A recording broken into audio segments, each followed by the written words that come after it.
আসসালামু আলাইকুম রহমতুল্লাহ। আপনারা সবাই ভালো আছেন এবং সুস্থ মনে হয় আছেন। হিন্দু ভাইদের প্রতি আমার আদাব, অন্য অন্য জাতির প্রতি আমার প্রাণ ঢালা শুভেচ্ছা। সামনে ঈদ আসতেছে, কোরবানির ঈদ।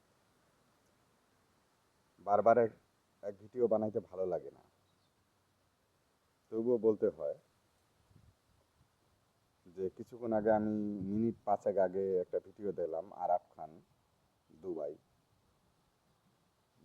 অনেক মানুষকে অনেক সহযোগিতা করতেছেন।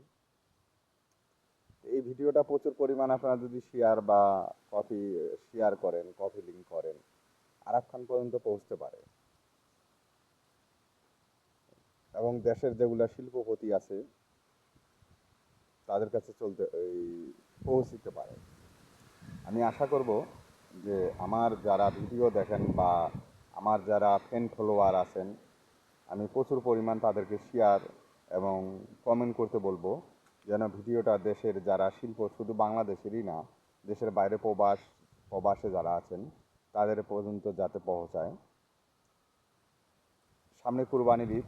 আমি তো বলছি আমার এলাকা পঞ্চগড়, দারিদ্র্যহীন, খুব গরিব এলাকা।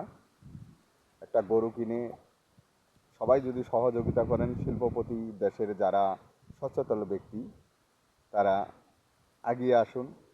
সামনে কুরবানি আর মাত্র 20 থেকে 22 দিন আছে। আমার এলাকায় এখানে বেশি একটা কুরবানি হয় না। এমনও লোক আছে বছরেও একদিন মাংস কিনতে পারে না। তাদের মাঝে একটু হাসি ফোটানোর জন্য, তাদের তৃপ্তিদায়ক খাবার জন্য একটা গরু কিনে সবার মাঝে এক পটলা করে বিতরণ করে দেওয়ার জন্য অনেকেই শরিক হন। আমি জানি। আমি যেহেতু দীর্ঘ 12 বছর 14 বছর ঢাকায় ছিলাম, এখন দেশে আসে একটা ছোট্ট একটা চার দোকান করি।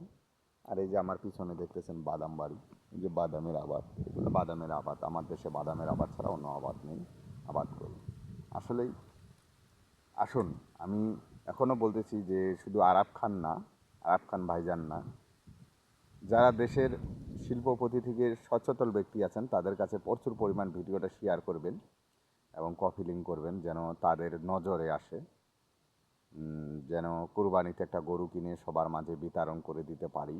সবাই মিলে সবাই সাহায্যের হাত বাড়িয়ে দিন।